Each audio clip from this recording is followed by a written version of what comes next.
After days of looting, the dome of the church on the heights of Gonapo collapsed on Wednesday, leaving 2 people nursing head and leg injuries. Attorney General Anand Ramlogan says this should not have happened.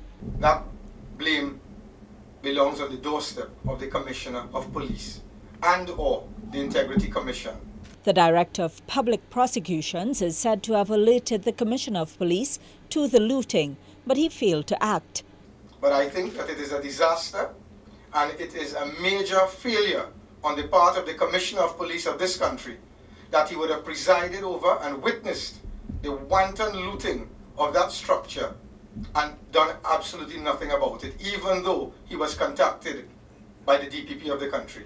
A tough-talking AG Ramlogan told the Weekly Post cabinet meeting if the Commissioner fails to account for his lack of action, there will be consequences. We will ask, and if the Commissioner of Police doesn't have good answers, his tenure is coming to an end, but it may very well be that it may come to an accelerated, premature end.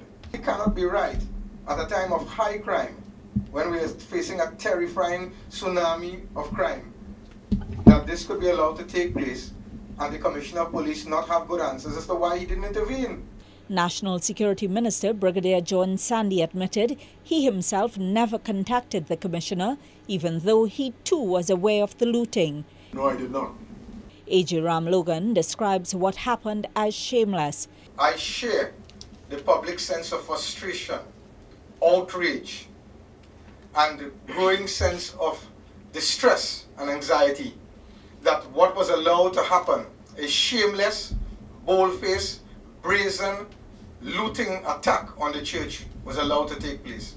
Already, the AG says legal minds in his ministry have been looking at the issue, and there is a possibility the deed for the land may be revoked. If it's feasible, I intend to see whether or not we can revoke the grant of that land.